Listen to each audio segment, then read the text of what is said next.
this verse, but the detailed commentary we hadn't done. So now, gradually in chapter 7, Bhagavan is trying to explain the meaning of this manifestation, which is essentially, generally, one projection, one appearance, the fundamental substratum where the substratum remains nirvikara, niskala, niravayava. So it's immutable, it's all pervading, and it's not affected by whatever appears. And one example, which was very close to Ramana Maharshi and many other Vedantis, is the comparison between the film screen and what's going on in the film that we watch. The samsara is like a film. The film screen is not affected by it. That's what he used to say.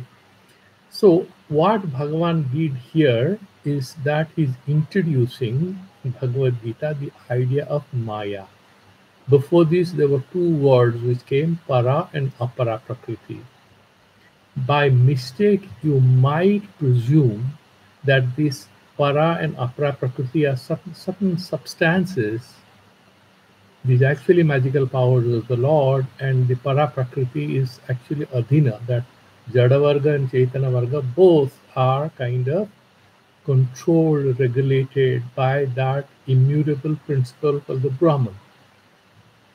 And in order to remove any doubt in our minds that this is something material, that this Srishti or this appearance or this creation is actually fundamentally true, like in case of the Dvaita Vedantis, or in case of the Nyayikas or Sankhya people, for them it's all real.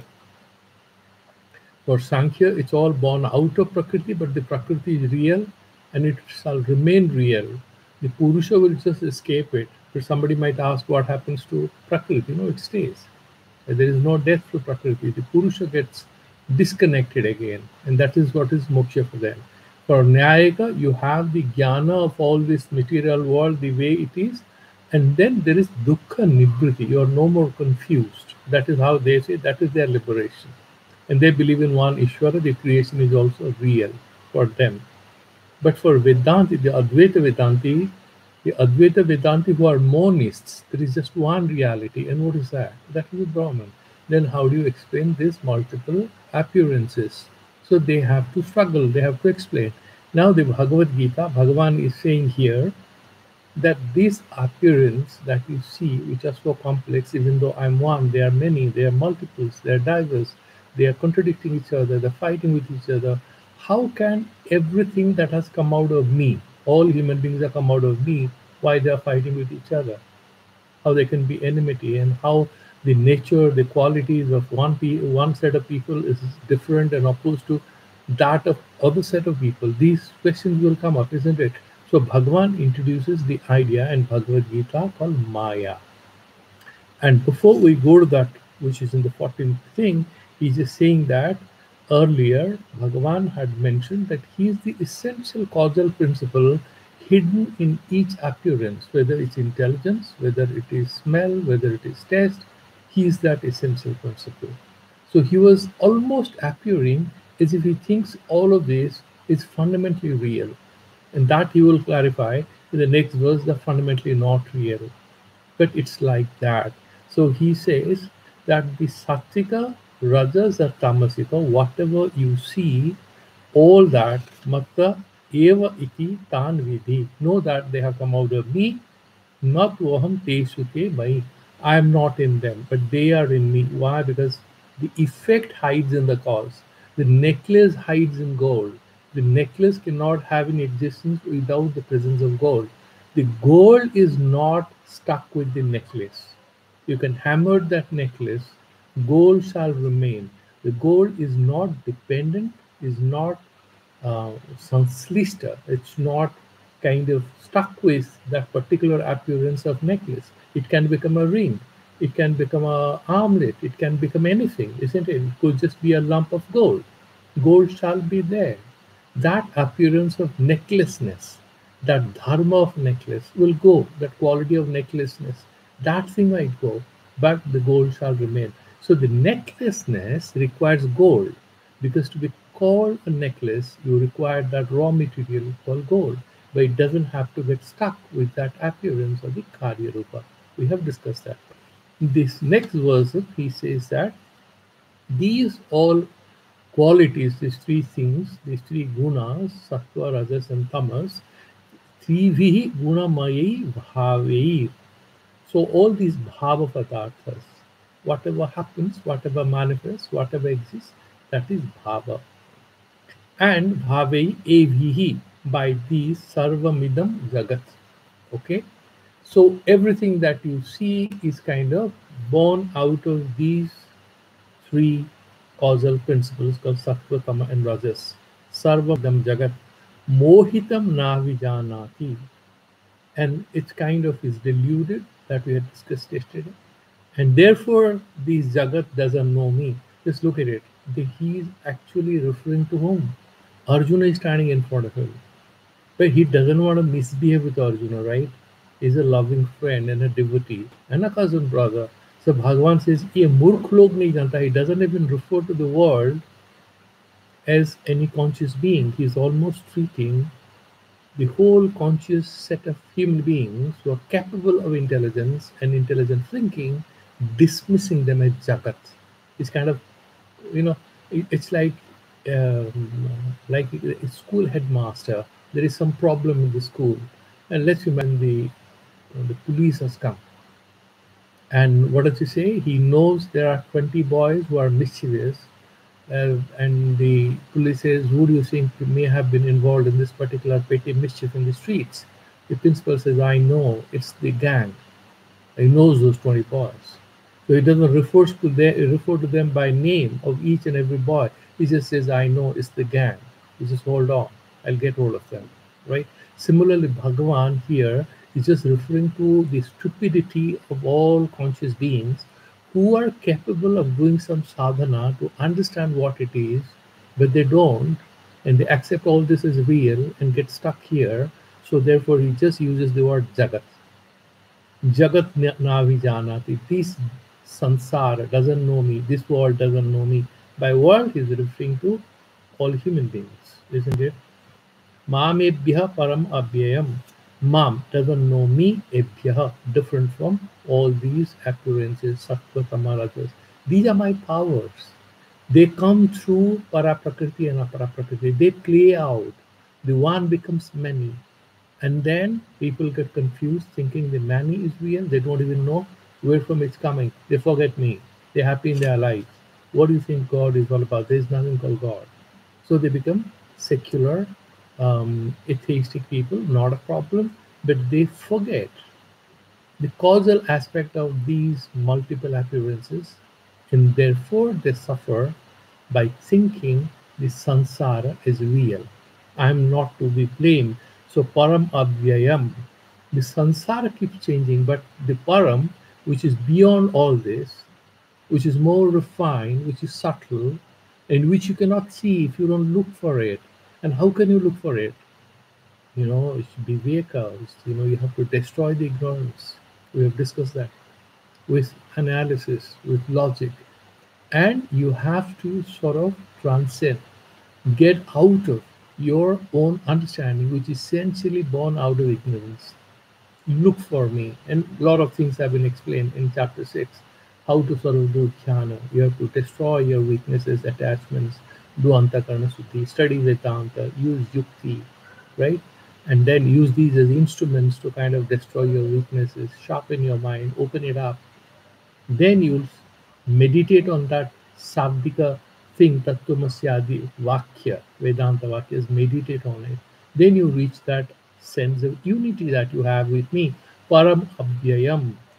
I am without any vyaya rahita, avyaya. There is no change, there is no modification. I am not a vikari. The prakriti is vikari. The prakriti is one part of my game. It's mat adhina. That's part of me. Okay. So how Shankaracharya is saying, evam bhutam api parameshwaram. So people, this I am Parameshwaram, Evam Bhutam, and all these manifestations are kind of sourced from me. I am the Parameshwara, Nitya Suddha Buddha Mukta Swabhavam. So I am Nitya Suddha Buddha Mukta. I am eternally pure, intelligent, and free. That's my nature. Sarva Bhutatmanam, and who is the mother of everything that you see. Nirgunam, I don't have any qualities.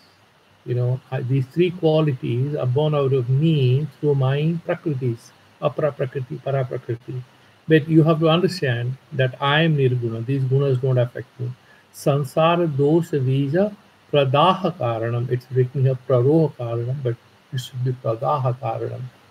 Okay. So sansara vija dosha. What is that dosha? Sansara dosha is ajnana. You always have faulty understanding because the way we are stuck with things, pradaha, it can burn it. Pradaha karana mam. And I am the one who has created this game. So to understand why this appears, what do you need? You need to know me. If you know me, then you can understand my game. You have to come, surrender to me. But people don't want to do it. That's what he's saying.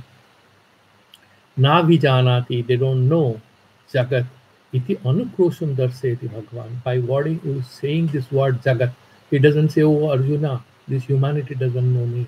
He doesn't use the word humanity. He says Jagat. As if it's a jada thing, he's showing his anger, his frustration with people who are absolutely not interested to know what Bhagavan is. Kincha. किन निमित्तं जगतः अज्ञानम उच्यते. So then uh, how do you explain that this ajnana is kind of persistently capturing, imprisoning, you know caging all of us in our so-called minds, that we cannot go beyond what is apparent? Then Bhagavan explains that 3V, okay? So Navijan 3V Gunamayehi. So 3V, Bhagavan is explaining 3V Gunamayehi. So the Sattva, Tama, Raja, that's Sattvika, Rajasika, and Tamasika. These are the gunas, and Gunamaya is this Rajasika Bhava, the manifestations of Sattva, Rajas, and Tamas. Remember, we have already discussed it to death that you cannot have only Rajas or Tamas, Sattva. You will have a combination of it with one particular guna dominating over the other two. And then you call it Rajasic. The other two will also be there. And Raga, Dvesha, Mohadi Prakarehi. And this Raga, what is this? Raga, Dvesha, and Moha. And so Raga, Dvesha is what? Is Rajasic. And Moha is what? Tamasic. Sattva is the balance.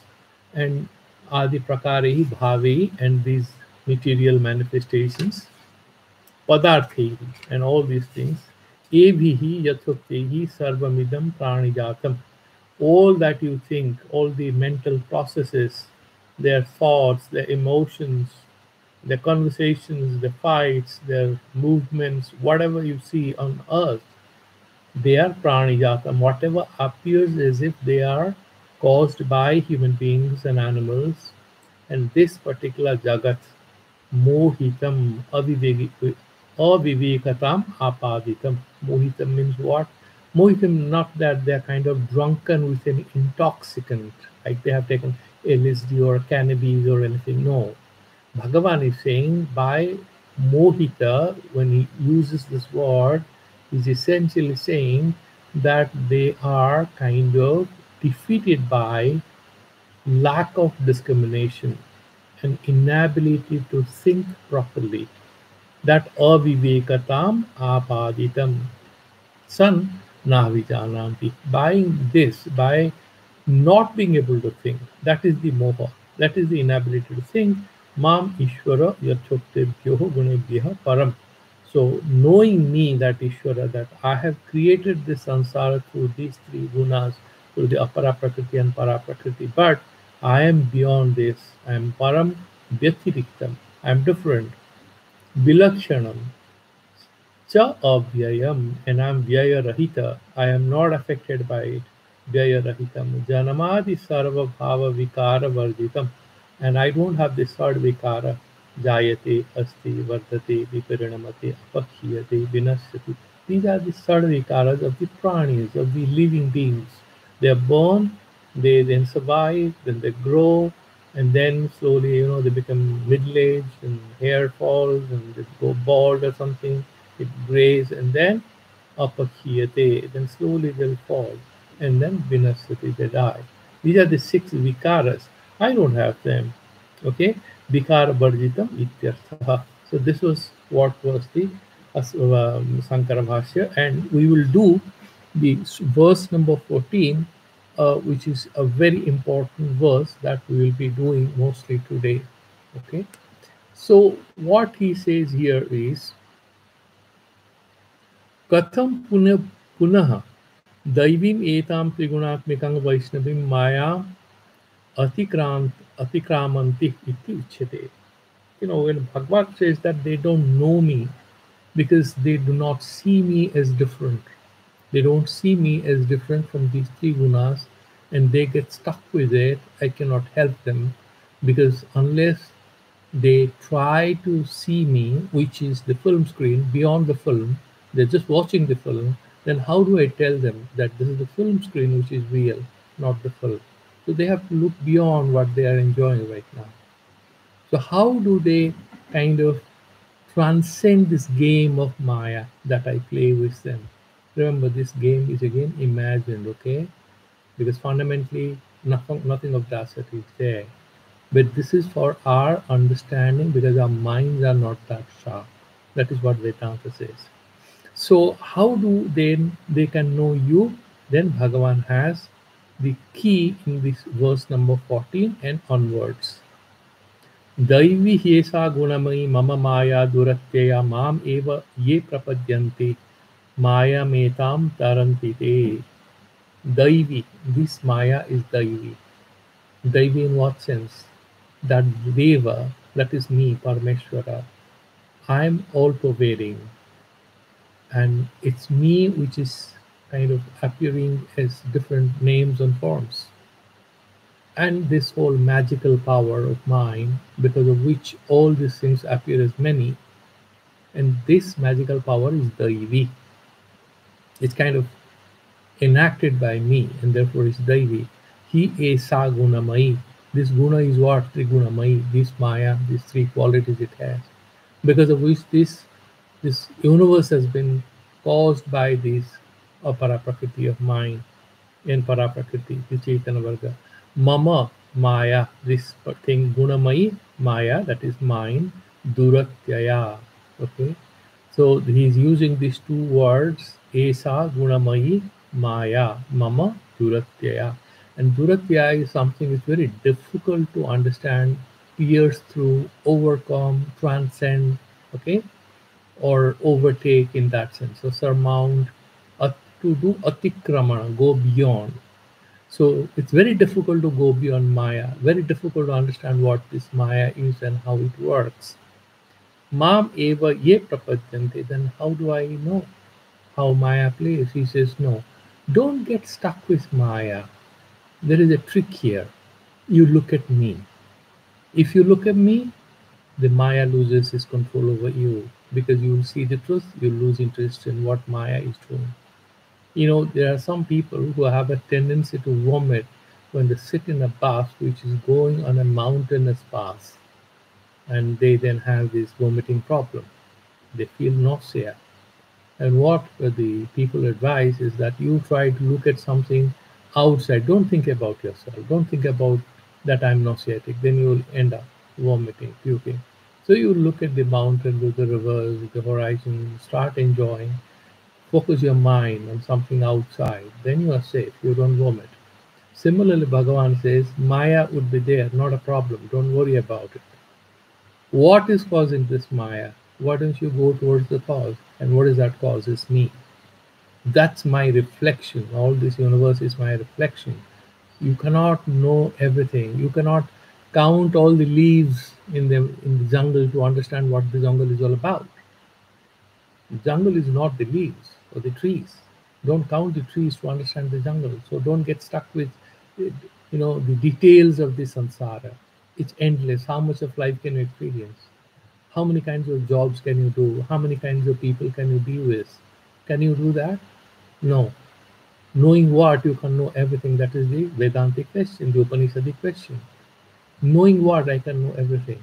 Know the Brahman. That's the answer. Know the substratum, the fundamental principle, as a result of which all these multiple diverse realities have appeared. Go to the root of it. You cannot know each and everything. You can't visit all the countries and the cities.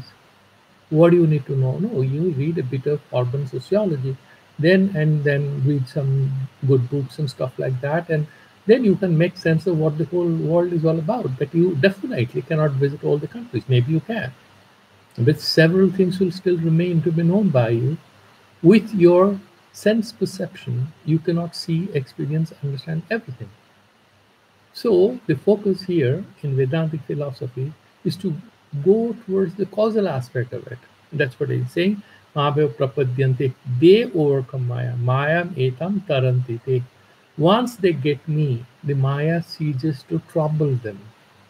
That is what he mentions as taranti te. They are able to overcome Maya. They actually don't fight with Maya. They come to me.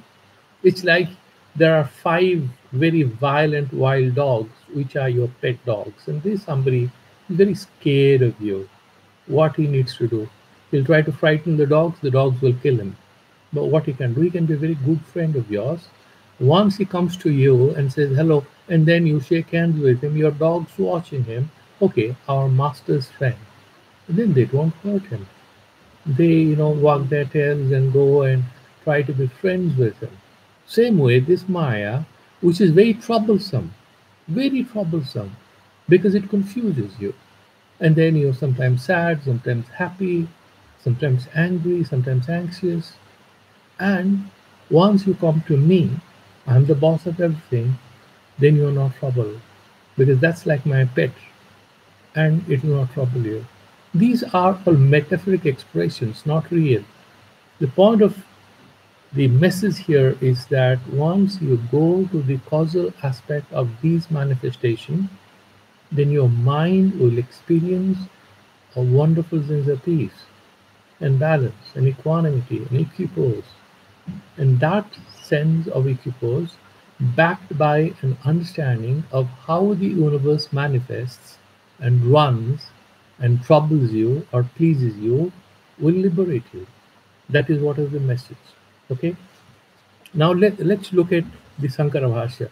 Katham punaha daivim etam trigunatmikam Vaishnavis Maya mayam atikramanti ityuchyate daivi iti. Then how people can overcome this Vaishnavi Maya? It's called Vaishnavi Maya, Yoga Maya.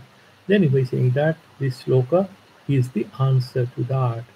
Devasya mama ishwarasya Vishnuho स्वभूता Yasmad esa yasvakta gunamayi mama maya duratyaya. So I am this Ishvara. Lord Krishna is saying this. He has taken a name and a form because the Lord is compassionate. He takes names and forms to talk to us because otherwise we are very confused. In other religions, he sends messengers. Here he manifests.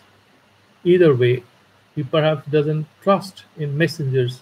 He trusts them. In other faiths, God trusts human beings that they'll be able to tell his message, and here he directly comes. Because of course he sends a lot of messengers, but he directly can't take any. I mean, if he can directly do that, why should he send messengers? He directly does it with different names and forms. And Devasya Mama Ishwarasya Vishnuho, of me, Lord Vishnu. Vishu Praveshana, because I'm Sarvavyapaka, that's why I'm called Vishnu. Swabhuta, these are all created out of me. He Yasmad Esa Yatrokta Gunamai, this Maya Gunamai, Mama Maya Duratteya Dukkhena Atyo Yo Atikramanam Yasyaha Sa Duratteya. With a lot of difficulty, people try to overcome it. Tatra Evam Sati Sarva Dharman Paritajya Mamevam Saranam Gacha. You remember that verse will come later. So Tatreva Sati, when it's like that, because you have this Maya which is interfering in between the truth and what appears, Sarva Dharman Paritajya, what are these Dharman? All these gunas which are trapping you, these trigunas, you become Nisturganya Bhavarjuna, you become Nisturganya. You dump them. Go to the source of all of this. Mam eva maya vinam. Who is the magician? He's doing a lot of games. You want to understand what's going on the stage, and you're curious. People are clapping. You want to understand how that happens. How can you know how that happens? You have to be friendly with the magician, who will then tell you how he does his magic tricks. Then you can learn them. He'll tell you a few tricks, easy ones. You can learn, and slowly you can also be a magician. So who is true in this? The magician. He can do some mantras, some spells, and whatever. A lot of things appear, but they are phenomenally real, not fundamentally so. So this Maya Vinam, you surrender to the one who is playing out this Maya. Swatma Bhutam, and remember that this is the Atma Bhuta. Remember that this me is not different from you. Everything is kind of one, isn't it? This has appeared as many. So you have to understand who you are and how you are not different from me, and you have to get into that secret thing. Tattvamasi, Am Brahmasmi, all the Mahavakyas, you have to learn, understand, meditate, then you will get the meaning of it. Bimba Pratibimba, your Bimba Pratibimba Bhavana Akrantam Uvyanusyutam. Bimba and Pratibimba. Just imagine you are standing in front of a mirror. You are the bimba. And what is that pratibimba? Your face in the mirror. Okay? And they look like two people. There are two people. It's you, X, Mr. X, and the image of Mr. X. Whatever Mr. X does, his image also does the same thing, except that there is a bit of reversal of the sides. The left has become right. If he's eating with his left hand, the image X is eating with his left hand. But actually the guy is, sorry. So he's kind of eating with his right hand, but the image self is eating with his left hand, isn't it? That's how it happens. So this bimba and pratibimba akranta anushutam. So everything is kind of permeated by this duality of the source and the image. Suddha chinamatram anyatritiyam. Okay, I'm sorry, I got into the Nilakanda Vakya. So Mam eva maya vinam swatma bhutam sarvatmana ye prapadyante. The ones who sort of go and surrender to through this Atmajnana, through this meditation. Those who go and meditate on me, te mayam etam, and they are the people who can overcome this maya etam. Sarva bhuta chitta mohinim, and she is, this maya is like, which can sort of delude everybody. She kind of blind everyone, because she's part of my magic. Okay, mohini taranti atikramanti ityartha, so they can overcome this. Sansara bandhanam bandhanat muchyante. What do you mean by atikramana? They are free from the bondage of sansara. What is the bondage of sansara? Then we have understood. So far you are stuck with these names and forms. So far we think the game of Maya is real. So far we are running after whatever ghosts and demons our mind creates, and these ghosts and demons in our minds drive us. Ghar banao, ye karo, wo karo. One fine morning we fall sick and we die. Nothing goes with us. But then we spend our life running after this. We don't know any moment we might go, isn't it? So he's saying that sansaram, so so bandhanat muchyante ityartha. So that is what is the meaning of these words. And then we will do Madhusudana Saraswati. But before that, Nilakantha, kind of this verse number 14, he has something beautiful to say. We'll just try to touch it, but then let's go to Madhusudana Saraswati. It may be a little challenging because it's very highly academic. The issues he raises are kind of very intricate theories about Vedanta in different schools of Advaita Vedanta. I'll try to touch upon them. All of it may not make sense to you. This is a spoiler alert in advance. So you just have to bear with it, because slowly you will understand. It doesn't happen in a day. There are some technical terms he's bringing in, number one. Number two, this is a powerful introduction, very good introduction in this verse to many of your questions you might ask about Vedanta. So be a little attentive. Whatever you don't understand, just kind of, I mean, I'll try to simplify it. So I'll not go into all the details, whatever, and then you can always ask me questions and we'll have more discussions on it. Okay, so I'm just telling you that the commentary to verse number 14 of Madhusudana Saraswati is a little long and a little challenging, like we had done the verse number 16 or 15 of the chapter 6, you remember, was very long. Similarly, this is a little long, not so long, but this is very philosophical, unlike that one where they were discussing a lot of yogic principles. So before this, we were kind of left with a little of the chapter, verse number 13, and there is nothing extra in it, and therefore I'm not again reading it. I'll just read it. So, Evhi Praguktehi Trivihi Tirvide Gunamayi, these three gunas, by these three gunas, what are they? Sattva, Rajas, Tamaguna, Vikarehi, Bhavehi. By these three gunas, Vikara Bhava, Sarveirapi, Bhavana Dharmavi. Why they are called Bhava? They are Bhavana Dharma. They happen. Therefore, they are called Bhavas. Sarvamidam, that means all this Jagat. Jagat Pranijatam, Mohitam, Viveka, ayogyatvam apaditam.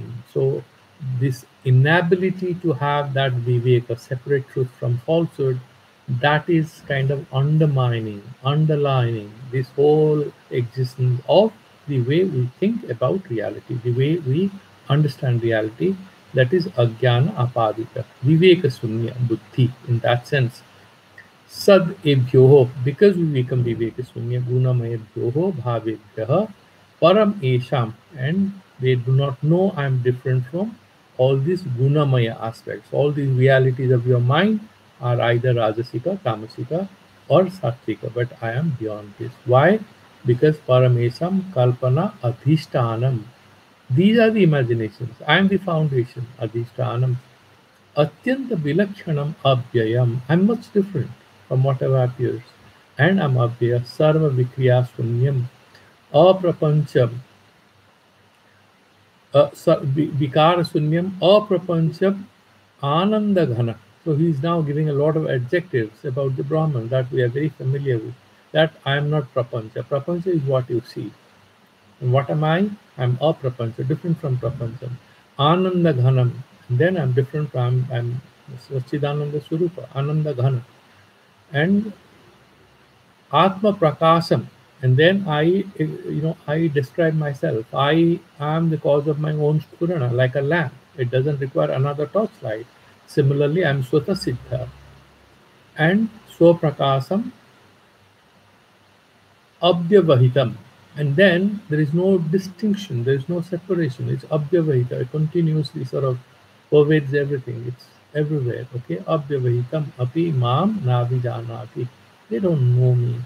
Tatasya Swarupa aparichayat sansara samsarati iva iti aha. So he's saying this durbhagyam, because it is their bad fate, it's their bad luck that they don't recognize who am I.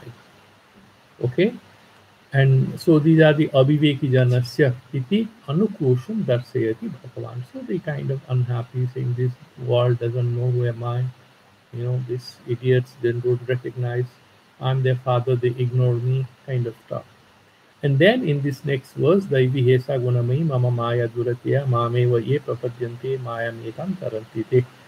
Nanu yathoktana anadi siddha maya gunatraya baddhasya jagatah स्वातंत्र्य भावेन तत् परिवर्जन असामर्थ्यात् न कदाचिदपि माया अतिक्रमः स्याद् वस्तु विवेक सामर्थ्य असामर्थ्य हेतुः सदातनत्वाद् इत्याशंक्य भगवत एकशरणतया तत्त्वज्ञानद्वारेण माया अतिक्रमः संभवति इत्याह. This is his powerfully loaded Sanskrit language. And he speaks too many things in just one sentence. Very academic.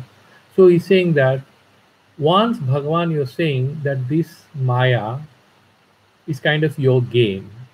It doesn't have any independent existence. It is a reflection of you. You are this Maya is Anadi. You are Anadi and Ananta. We suspect maybe it's also Ananta. What happens to this? This Maya is difficult to surmount because you are a very powerful person, and then the person who is number two, who is your, your assistant, is equally very powerful. So, and he's not different from you, you're saying. So then, how do we overcome him or her? Isn't that very difficult? And then, if Bhagavan says that no, no, actually, you are not being able to overcome because I'm telling you that because you don't know me, you don't overcome that. Then he's kind of is removing that by saying, no, you please understand, it's none of that. It's none of that. There are ways in which you can actually overcome it. Eka saranataya, by taking a refuge in me, you surrender yourself to me, then you can overcome it, which is not different from me. That Maya game which is being played, you will not be affected, Bhagavan says. And then the commentary starts. Okay, get ready for it. A lot of new concepts will come. What is Sakshi? What is Chidabhas? As Chinmay was asking, what is Chidabhas? All this will slowly come here. Daivi. Why this word? Eka Deva Sarvabhuteshu Gudaha. Shvethasatar Upanishad 6.11. So there is this statement that one God, that one consciousness, that Chinmatra, that pure consciousness, Sarva Bhuteshu Gudaha, it is hidden in everything. That Narayana Purusha, which is one, immutable, which is there everywhere, that is hiding in all of us. And therefore, when our leg touches somebody, what do? We just touch him and say Vishnu. Why? Because you are kind of disrespecting the pure consciousness, the God element which is hiding in him. So you respect everyone, isn't it? शुद्धैव एको देव सर्वभूतेषु गूढ़ः इत्यादि श्रुति प्रतिपादिते so swato dyotonavati, and by itself it sort of expresses itself, so prakasa bhava, that स्वप्रकाशमान वति देवे स्वप्रकाश चैतन्य आनंदे निर्विभागे तद आश्रयतया तद विषयतया च कल्पिता आश्रयत्व विषयत्व भागिनी निर्विभाग चिति एव केवला संक्षेप शारीरिक 1.319. These are the academic things he's saying. Now, this Maya, where does it exist? If somebody asks, this Maya, it is Sattva Pradhana at the level of Ishvara. Therefore, we say Maya Upahita Chaitanya is Ishvara. That is the word we have used again and again, isn't it?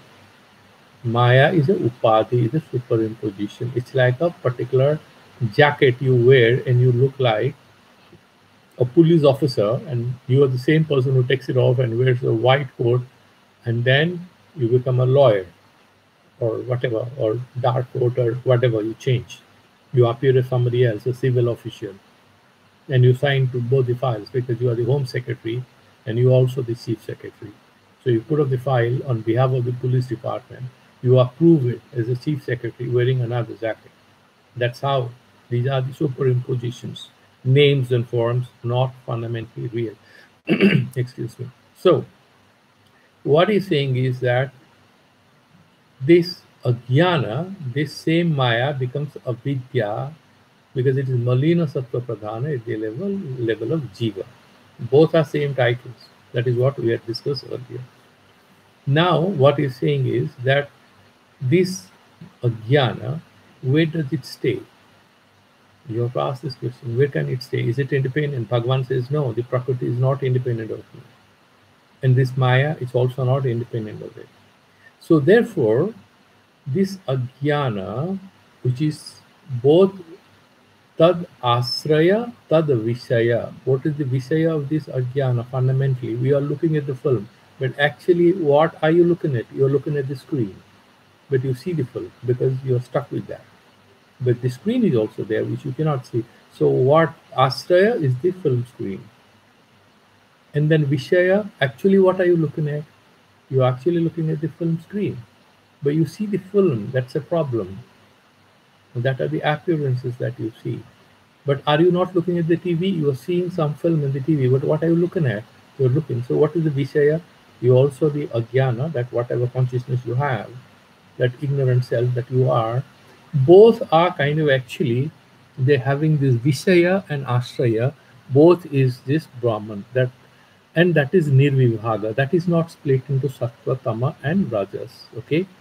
So, Swaprakasa Chaitanyanande, that particular Atman, that Brahman, which is Swaprakasa, self-luminous, and Chaitanyanande, and that bliss and Sachidananda Swarupa, Nirvibhage, not split, one and only, Tad Asrayatya, Tad Visayatya, Cha Kalpita. And this Ajnana is a kind of imagination. Kalpita. Asrayato Vishwetva Bhagini Nirvibhaga Chiti Eva Kevala. There is only one, that pure chit, that consciousness is just one. And it is the Asraya, that is the foundation, and that is the subject matter of this whole Ajnana. That is what is the Sankhya Pasaririka he is quoting. Esa Sakshi Pratyakhyatve, Sakhi Pratyakyatvena Apalapana Anarha. Now it comes this hardcore Vedanta ideas are coming. First of all, that Maya exists, how can you prove it? That is one question. How do you know that Maya exists? Is there any proof? We might say that we're using these words, but how do I know Maya exists? And why should I accept it? That there is something called Ajnana. What is the proof of Ajnana? Then they give you certain examples. I'm trying to oversimplify it, okay? Start in a very imperfect way. What they are saying is that the Sakshi Chaitanya is the proof of Jnana. What is Sakshi Chaitanya? You ask this question. Now, before we go further, I'll just give you a very short introduction to three schools of Advaita Vedanta. And don't get confused, it's very easy, very simple. You just have to hear these terms and kind of bear with them, remember them. If you can note down, please note down. One is called Pratibimba Vada. What is Pratibimba Vada? That there is one sun and it's reflected in thousands of pots with water, or thousands of mirrors, and these are thousand suns. So there is a bimba and there is a pratibimba. So there is one source which is reflected in many. That is called Pratibimba Vada. Right? Bimba Pratibimba Vada. And the father of this idea is our great Padma Charya. Okay? So he sort of has started this, and he mentions about it. He discusses this. The second school of thought is what is called Abhachedavada of Vachaspati Mishra, or the Bhamaji school of thought. Okay? And what he's trying to say, Vachaspati Mishra says like this, that there is Akasa only, but then there is a pot. And you see this is Ghatakasa. This space is captured in this particular pot. This is pot space. The space in this particular piece of paper is that paper space.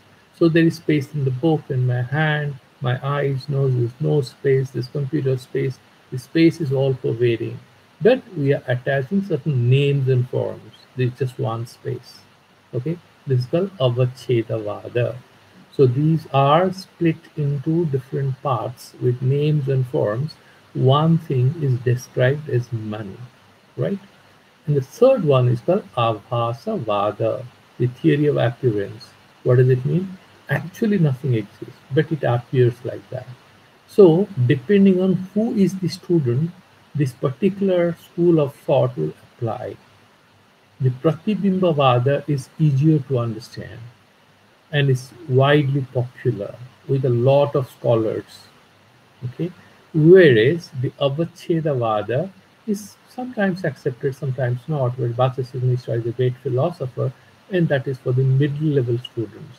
The most advanced students are the ones who are more define Abhasavada, or the theory of appearances, to be the easiest, cleanest to accept, and mostly That was kind of proposed by Sureshwaracharya, who wrote that great book called Naiskarmya Siddhi. He was also one of the main Shankaracharyas, main Sishyas of Shankaracharya, and headed the Sringeri Mutt. And Sureshwaracharya also wrote Vartika and Brihadaranyaka Upanishad. And he is the Abhasavada later on. Gaudapada took it over, and Gaudapada's Sishya was, Govindapada, and then you have Sankaracharya. So, in a way, Sankaracharya goes very close in the line, in the lineage of Abhasavada, theory of appearances. All this world is just an appearance. Actually, nothing exists, but there is an inversion. There is an opposite kind of manifestation of something which fundamentally is not real. That is what is Abhasavada. Now, what is Sakshi Chaitanya? Sakshi Chaitanya. So everything is consciousness. So in Pratibimbavada, there is just one sun. Its appearing is many because these are many reflectors. Similarly, there is one Chaitanya Sachidananda Swarupa. That one Chaitanya will appear as many. We have to explain it. And how do we explain it? So we say Antakarana Upahita Chaitanya is Sakshi Chaitanya. Please understand it. Don't get frightened. It's very simple. Antakarana Upahita Chaitanya. That means that Sachidananda Swarupa consciousness, when it wears the cap of Maya, it becomes Ishvara. Maya Upahita Chaitanya is Ishvara. That is Ishvara Sakshi Chaitanya. Ishvara Sakshi. Okay, please understand this one. Ishvara Sakshi. And what is that? Maya Upahita Chaitanya. That is Ishvara Sakshi, the witness. That is the intelligence with which everything appears. So far, Ishvara is there. There is one Jiva Sakshi. What is that Jiva Sakshi? What is that Sakshi Purusha in you, which is witnessing everything? That is Antakarana Upahita Chaitanya. You have to remember this, because this is like, like 2 plus 2 is 2, 2 is to 2, it's 4, 2 plus 4. Then we just remember first, right? We understood the logic a little later. So you just understand what is Sakshi Chaitanya is Antakarana Upahita Chaitanya. Antakarana is what? Manabuddhi Ahankara that we have. Now, why he is having these two words, Jiva Sakhi, Ishvara Sakhi? Now, this is a very good question. Because the Vedantist has to explain multiplicity, how all people are thinking differently. And how will he explain? In order to explain, he's saying same consciousness, when it's reflected in a dirty mirror, it looks different. So a same handsome man or beautiful lady goes and stands in front of a beautiful Belgian mirror. So she's accurately looking very good. And you take a picture of her with a very cheap camera, she looks different.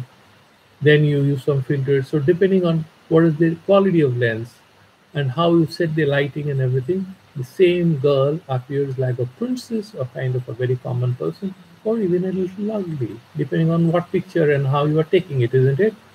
These are all images.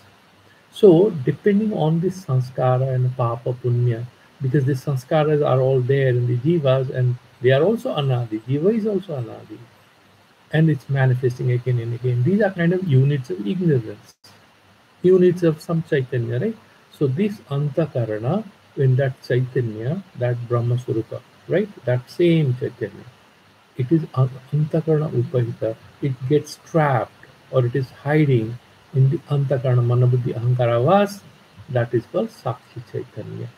Now, if you are a Pratibimbavadi, you will call it Jiva Sakshi.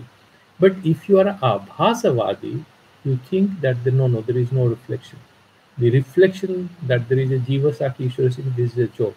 Nothing exists. Neither the Ishvara is real nor the Jiva is real.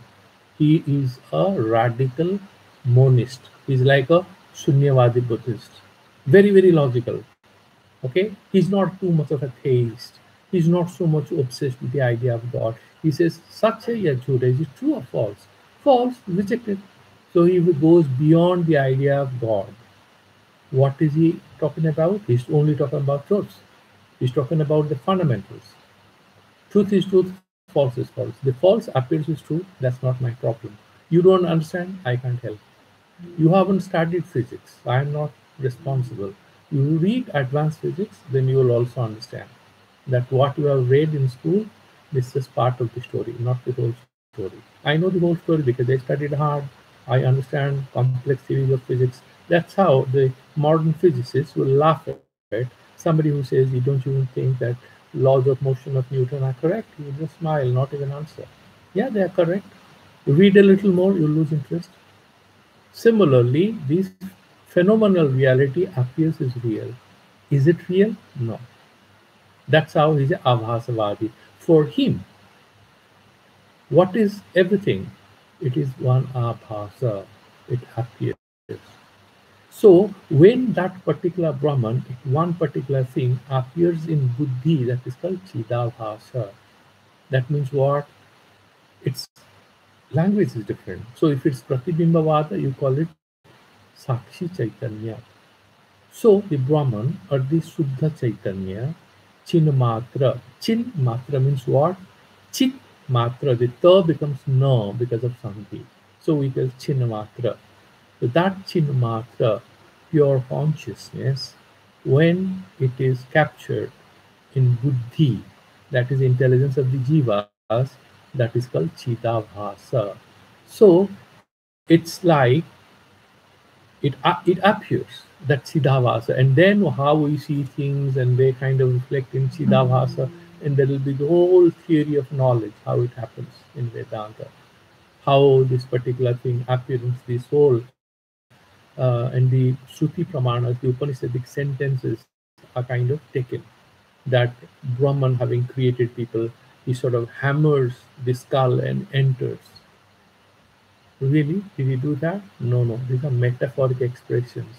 What they are saying is that this Sakshi Chaitanya that you see is appearing or existing in the jivas, in all the human beings, is just a reflection of that ultimate truth. God has not broken your skull to get into your soft palate, isn't it? So these are metaphoric, mythical statements, powerful statements, but they're hinting at some truths. They are not real. That God created and then He entered all of us. No. When did He create? Did He create the samsara? So it had a beginning. And then what was there before He created all these questions? No, don't get into it. Because these are just stories. The purpose of telling the stories is to help us understand the truth, not get stuck with the stories. That is the beauty of all these Vedantic stories. Per se, they have no value. They have value insofar as they are kind of an instrument.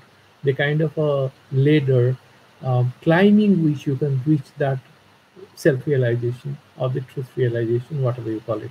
So today what we did, what we have understood about three schools of Vedanta. One is your Abhachedavada, Pratibimbavada, and Abhasavada. Abhasavada, theory of appearances, ultimately nothing exists except Atma or the Brahman. Pratibimbavada, the one appears as many and multiples, where it's easy for you to explain the upasanas, the karmas, the details. And then Avachedavada, the one appears as many because they kind of captured in names and forms. Details I'm not getting into. These are the beginnings. And we will take the debate, just one, two sentences we will do here before we go. So he's saying that this avidya or maya, first I have to establish as truth. How he's saying that this can be proved with the help of Sakshi Chaitanya. So what is this? You have Mana Buddhi Hankar, you have introduced a fourth term called Sakshi Chaitanya. He's saying, let us look at 2-3 sentences to prove that actually this Ajnana also exists, and I can prove it does. And this Ajnana is not Abhava Rupa, like this small book is here, I removed it. So what do I say? The book is not here. So there is book's absence. So when I say Ajnana, what am I saying? This is that Ajnana is not Jnana Abhava. Here Ajnana is that Maya Rupa, it's a Bhava Rupa. Ajnana is faulty understanding, aviveka. It is not absence of jnana. Ajnana doesn't mean absence of jnana. So ajnana in Vedanta here we are saying is a faulty way of understanding that we call ignorance or ajnana. Now, what is the proof? How do you know that this such a thing called ajnana exists? There are 2-3 ways in which say, for example, you say, aham na janami, mujhe nahi pata. If I'm asking you, I want to go and do this particular subject matter, can you give me some advice? How to study this subject? You say, mujhe nahi pata, I don't know. So you are expressing what? What is there in your mind? In your mind, you are referring to something, well, you don't know. So you're talking about ignorance, isn't it? Then, if just imagine you are waking from sleep and says, "Tell me who am I?" Or some people lose their memory, right? In some after some trauma or accidents. So they say, "I don't know you. I don't know myself. I don't know who are you. What are you asking? Not do I know myself." So from a tattvic point of view, you say, "Yeah, I know a human being, but I don't know fundamentally who am I and where am I going?" And sometimes having doubt. Don't you say this? You go to a guru, you open a philosophy book. Somebody says, "Why are you reading it?" You're saying, "I'm trying to understand myself." You're saying, "Don't you know yourself?" No, I don't know myself. You say this. I don't know myself. What does it mean? You are referring to some absence of knowledge in you. You are talking about ignorance. That is the proof. How do you know it? So there is that Sakshi Chaitanya with which, because with your eyes you're seeing the book, with your eyes you cannot see a jnana. With your nose you cannot see a jnana. With your tongue you cannot test a jnana. So what is that instrument or indriya that you're using to know your ajnana, as a result of which you can say that I don't know myself. Third, then there is another example that when you are in deep sleep and you wake up and I say, what happened? How do you feel? You say that, oh, I had a wonderful sleep. I don't know anything what happened. You're saying you don't know what happened. So you are able to remember that you did not experience anything. When you woke up, you are being able to remember that you could not experience anything because you were asleep. Your senses were not active, isn't it? This memory of you did not know anything, how do you make sense of it? What is the proof? How did you know that you didn't know? So, when your senses are asleep and you are in deep sleep, something is not asleep. And what is that? That is Sakshi Chaitanya. That is that Antakarna Upahita Chaitanya. Please try to understand this much. There is a witness self in you, and that witness self is 24/7 alive. Whether you are in deep sleep or you're walking or you're meditating, it's all the time there. And with the help of that, they are proving that ajnana is noticed by that. It also notices our papas and punyas and everything. We might try to cheat the world, but the Sakshi Chaitanya, the witness self, the witness, that consciousness which is there in us, it is the absolute consciousness reflected in our buddhi, antakarna, manabuddhi, ahankara, in this whole complex that we are as an individual. That pure consciousness is there hiding. It's a witness of everything. Try to understand this much. Now, this Maya, they are saying, can be understood. It's this ajnana, as a result of which we see the phenomenal world, the samsara is real, is capable of being noticed, observed, and captured by this Sakshi Chaitanya. We stop it here and we'll take it forward tomorrow. So if you have any questions, you can ask, otherwise we'll do this something else.